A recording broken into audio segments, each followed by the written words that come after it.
Hey guys, it's Coach Jess with the Small Business Doula, and I am so excited to be reunited back with you guys after being off some time and just taking a break from a lot of things. I am back to continue on this journey in government contracting. If you guys are new to the channel, welcome. I'm Coach Jess again, and I teach small businesses how to become prime contractors in the government contracting space. So without further ado, I would love for us to go ahead and get started on today's topic. So I have been on, I've been getting a lot of questions in regards to how to get started in government contracting. And so I decided that today I wanted to take it back and let's start from the basics again. So we're going to be discussing today government contracting for small businesses. So first thing that I want to talk about with you guys is the importance of government contracts and how they are very significant and can be used as a powerful tool for small businesses. So government contracts can provide stable income because you are going to be receiving regular payments as well as long-term stability when you partner up with the government in a government contract. So remember, guys, if you are new to government contracting, the government is the largest buyer in the world in terms of buying goods and services. And so they rely on private companies such as small businesses to be able to help them fulfill their needs that they have as a government. And so when you think of terms of, well, Coach Jess, what can I buy? What can I sell to the government in terms of big products or services? You're going to think about everyday needs that you may have. Anything as simple as office supplies to as complex as putting together softwares and putting together systems for them. They're going to range, right, based on the government and based on the different agencies that are housed in the government and how those agencies serve the public. When you think of on a federal level, you think of the Department of Education. Well, what types of services would they typically need? I would assume they would need anything ranging from education resources. So whether that be learning management software, whether that be some form of curriculum, the government across the board goes through various series of training themselves. And so I've seen opportunities for training their employees, leadership training, consulting, things of that nature. And then when you think of something a little bit more complex, where you're thinking about like your IT services, or you're looking at staffing, there's different various services that are needed with the government, but also products are just as equally important as well. So when you think about the government not being able to go and purchase things without a private company actually going and providing that service to them, that means that they need something as simple as a clipboard. They may need something as simple as paper clips. They may need something as simple as pens. They may need something as simple as shoestrings, lip balm. Like, it can go on. And I'm really, really reducing it down to something as simplified as that. Is because I want you to start to think about, I want you to start triggering your brain and starting thinking about, okay, what type of service do I use on a day-to-day basis that I could potentially provide to the government? The government buys food as well, from farmers. They buy fresh vegetables, fresh fruits. They also buy things as simple as dog food. Because if you really think about the government, you're thinking about it in terms of why would they need dog food? Well, they do have military dogs. And so there's a need for that, right? As well as like our armed forces. There's an agency that has to provide clothing for our personnel, particularly our service members. And so that comes from a government contractor as well. The field artillery and the weaponry that our different military forces and branches uses, those come from government contractors. And so those are just some ways that I want you guys to just start thinking about what type of service or product that you want to provide to the government. Think about where you feel like you can, what do you feel like you can provide with them, and then develop a plan around that. Because until you actually solidify what you're going to do, everything else is just going to feel like you're in a ball of confusion. And so we don't want that, right? We want you to get to the end goal, which is bidding, winning contracts, and creating that longevity and that stability for your business.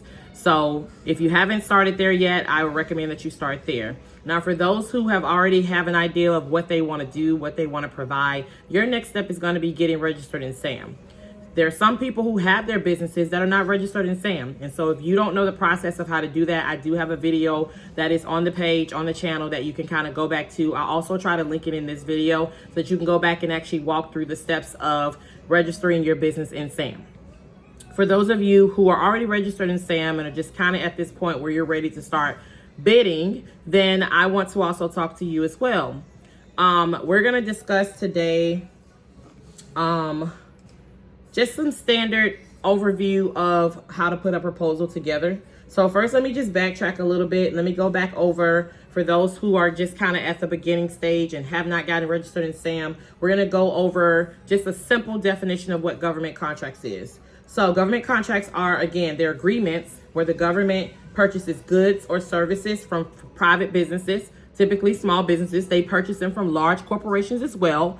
But the need in the industry right now is for small businesses, because there are so many contracts that are set aside, but there's not enough small businesses to be able to provide the service. And most times you'll find that these contracts, they sit out there, the government is putting the opportunities out there, and the vendor's not there, the small business is not there. And so oftentimes they have to kind of redirect that and go to the larger corporations. And so we don't want that, guys. We want to be able to get out there, show that we are represented well, and actually, provide the service, because we're helping the government, but they're also helping us because we're growing our business substantially at a accelerated pace. And so it's important to add this to your business model.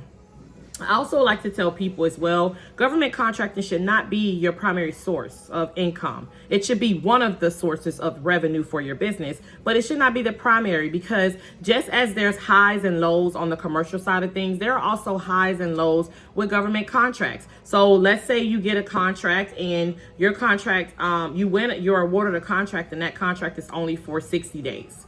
Now, that's not typical, but there are contracts that are only 60 days. What are you going to do after that contract ends?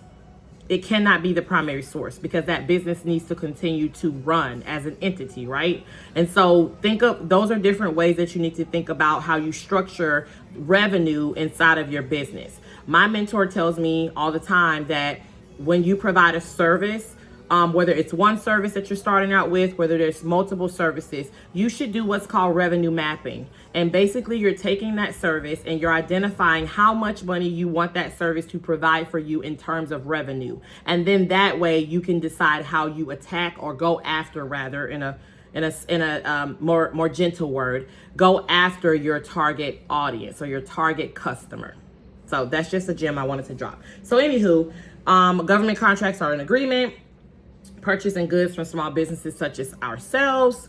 And these contracts can be on a federal level, a state level, and a local level. And so it's not just through SAM. If you are in whatever your state is, whatever state that you're in, you can also get government contracts through your state. There are also some additional certifications that you may qualify for within your state as well. If you are a small business and you are a minority, you're a woman, and or veteran, you may qualify for additional certifications underneath the Department of Transportation that is called the Disadvantaged Business Enterprise Certification. With that certification that is housed underneath DOT, it allows you opportunities to much larger contracts under acting as a subcontractor in most cases to larger corporations. For example, under the Department of Transportation, if there is a larger corporation who has been awarded a contract underneath this particular program,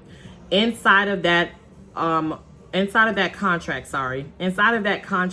there is a DBE requirement that requires that larger corporation to give a percentage of that work to a small business who has been certified underneath the program, the DBE program. And so that is a great way as well for you to be able to maximize on the revenue and growth in your business, okay?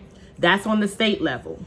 Local level, there may or may not be some local certifications. It just depends on where you are. But I would always encourage you to identify where you are, right? How does your location, your zip code support small businesses? It's your job to understand your business and to also understand how, where you are, your zip code. It's not just about starting a business and oh, I'm just going to work in this sphere. Like, you have to think on a larger level, a larger vision when you're thinking about how you're going to run this business, how you're going to maximize this business and allow this business to run in a way where you're not always being in the mundane task of things every day. Okay, so those are different levels of contracts that you can get access to as a government contractor, and they all have set asides at different levels for small businesses. Okay, so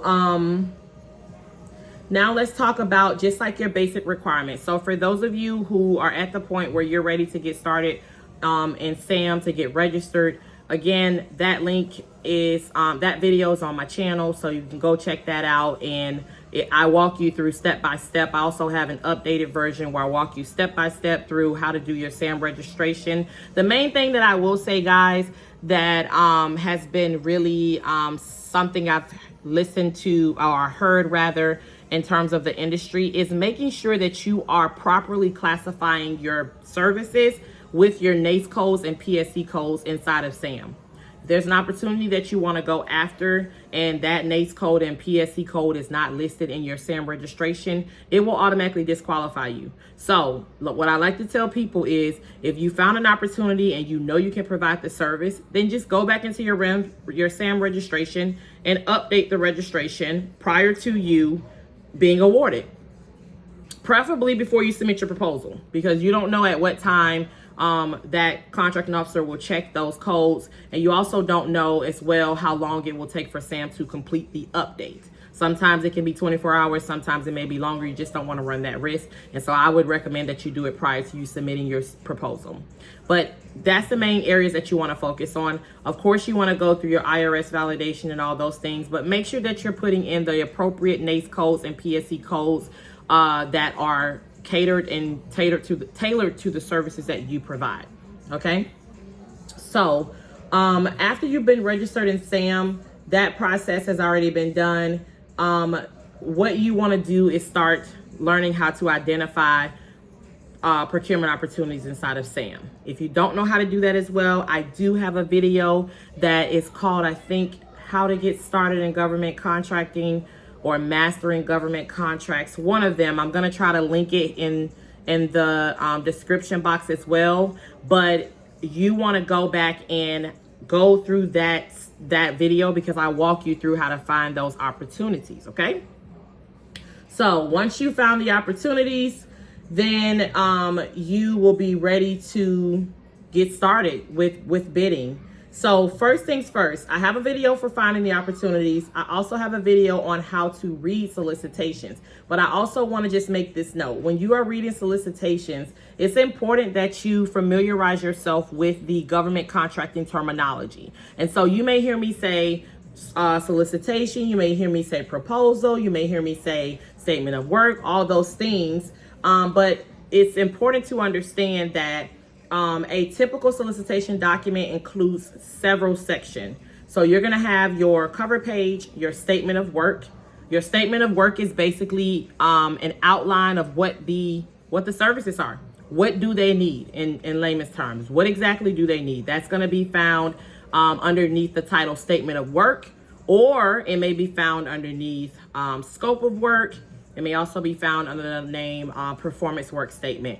They're just interchangeable names, but they all mean the same thing. Okay.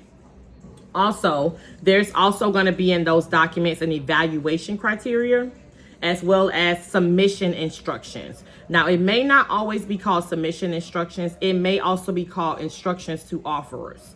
And so you have to, familiarize yourself with what the documentations look like based on your services that you provide. Because what I've noticed in my experience is that different agencies uses different forms as well as different terms, but they all kind of mean the same thing. So it's important for you to just kind of get an understanding of For one, learning which agencies buy what you're selling.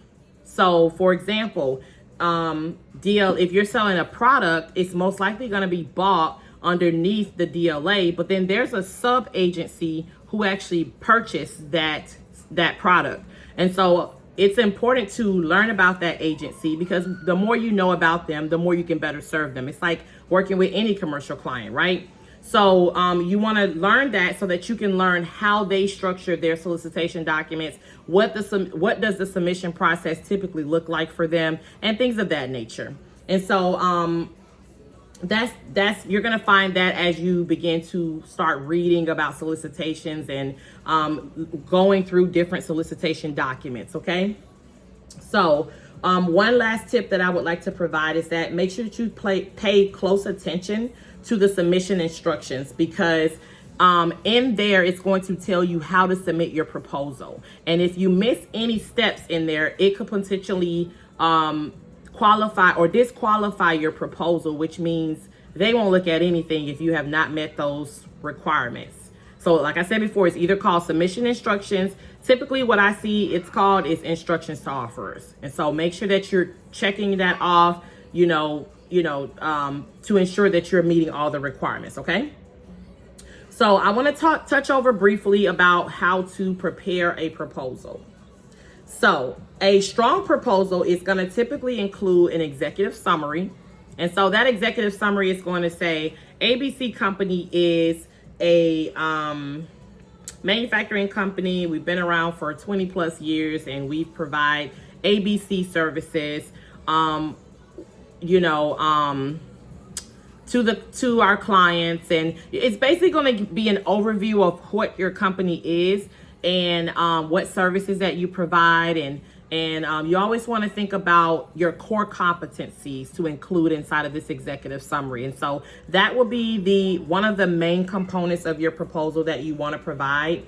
And then it's also going to inside of your proposal is, of course, your technical proposal. So that's going to be everything that is in your solicitation documents underneath the submissions tab or the instructions to offerers. You're going to list everything in that requirements inside of your technical proposal. Okay. You're also going to have past performance in there if it's required. So there's quite a few different ways that the government may request your past performance. I've seen them request that you send over your past performance questionnaire over to your referral, and then that referral has to return it directly back to the CO. I've also seen it where they may ask for you to just list your past performance with a best point of contact as well as email and phone number, and they may just give them a call on their own.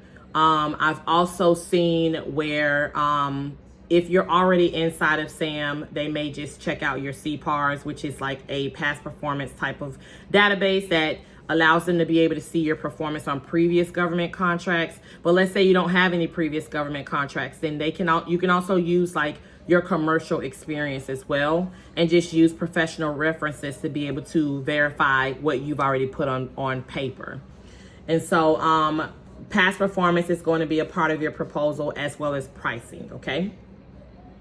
And as I mentioned before, your executive summary should be a high-level overview of your proposal, okay? So that'll be the first thing that they see. Make sure when you are writing your proposal that it is clear and concise, guys. You want it to be consistent. You also want it to flow. You don't want to be jumping back and forth from here to there. Like, it needs to flow. You need to use plain language, no jargon, okay? We want to make sure that we are not assuming that the customer knows what we're talking about. Stick to the terms that have already been addressed in the scope of services, and make sure that you are ensuring that you are in compliance and that you can actually provide the services. And so most times you're going to find yourself writing that as a narrative. Okay. ABC company can provide staffing services in this department or in this labor category, something simple like that. Okay. But make it very plain so that they are, don't make the assumption that they can interpret what you're saying. Okay. Just make it very plain. Also too, Again, make sure that your proposal addresses all of the statement of work, all of it. Okay, if one thing is out, it will definitely disqualify you. Some common mistakes that I've seen people make in terms of providing a response to a solicitation is missing the deadline. That can automatically disqualify you, and they won't even consider your proposal. Now, what I can recommend is, let's say there is a opportunity that you would like to provide a response to, and let's say you need a little bit more time to submit a response. What I've done before is I have emailed the contracting officer and I've requested an extension. And typically they will give you like a week extension, maybe 2 weeks extension. It just depends. But as long as you request the extension before the deadline, I have not had an issue with them saying, no, we're not going to extend it. So that's a way to avoid missing your deadline. And then another common mistake is when you don't follow the solicitation instructions. That disqualifies you, as I mentioned before. Or you're providing incomplete information. So you have information on there, but you haven't provided everything that they've asked for. That can disqualify you as well. Yeah, so the next thing that we're going to talk about is submitting and following up. So most submissions now are done electronically. So that instructions is going to be inside of the instructions to offer section of the solicitation. So you want to make sure that you follow all of the protocols so that you won't be disqualified. And also as well, typically after you submit your proposal documents, it's always a good thing to just do a follow-up with the contracting officer. Typically, I will ask that the contracting officer will confirm receipt of the email as well as all attachments, which is typically how I'm going to submit my proposal. And they will typically follow back up and say that they received it. And so normally depending on the service that you provide, it could take anywhere from 2 weeks up to 30 days before you hear back in terms of when the agency decides to make a decision. So after 2 weeks, if you haven't heard anything back, it's customary for you to just follow up and say, hey, just following up to see if this contract has been awarded. And then they will let you know if it has or has not. If they're still in the evaluation process, they'll let you know that as well. But just understand that it could take up to 30 days depending on the service that you're providing or the product.